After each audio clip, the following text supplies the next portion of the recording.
Hi everyone, this video review is for Sea Glass by Amy Spencer. If you want to check out my review, I have just posted that. So if you're on YouTube, there's a link in the description below, and if you're on my blog, then there are details in the post.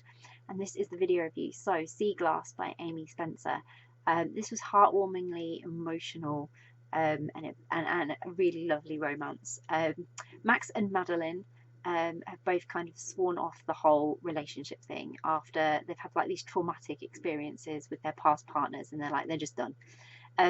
So they kind of hook up and they think that like seems safe, and they develop this connection beyond that neither of them kind of expected to have with one another.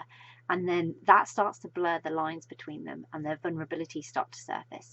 And so suddenly they kind of have to decide if they can get through their past ghosts turning up to get happiness that they deserve.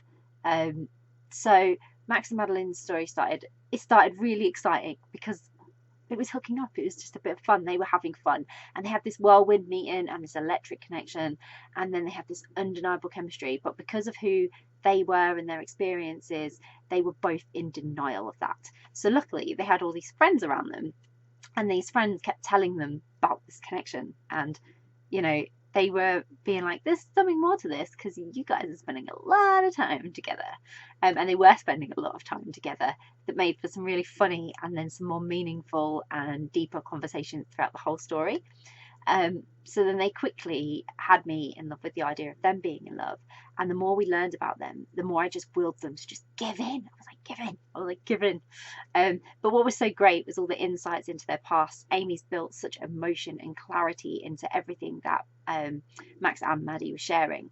And it was very easy then to empathise with what Max and Maddie had been through. So I really misjudged Max. Like at first I was thinking Max was really strong and tough compared to sort of the emotional wreck that Madeline seemed to be. And then and Madeline's was mostly on the inside, like it was emotional wreckage on the inside. She was very like wearing a mask and on the front. But yeah, Max also had like the same vulnerabilities and a sentimental streak that was just unforgettable. So when they opened up to one another about what was really going on and their struggles and why they were both sort of finding this difficult, they each had each other's back in such a nice way. And I knew they'd have this like strong relationship from that point on because they understood one another. They just had an understanding, and then built on, you know, it meant their relationship was being built on more than just that amazing attraction, which was really good. Like it was a really strong one. But I loved every second of this, and I can't recommend it enough. It was so beautiful. It was a really, really lovely romance, and I think really heartwarming and really emotional, and got me really invested in their story. So I really, really loved it, and I hope you will too.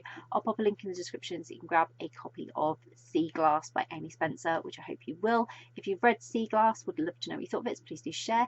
If you haven't read Sea Glass yet, but you're planning to, it's on your to-be-read list, or you're now thinking, yeah, I really want to read that, then again, please do let us know, because it's always great to find out what you're interested in reading. And if you do read it, really, really, really hope you enjoy it. Bye!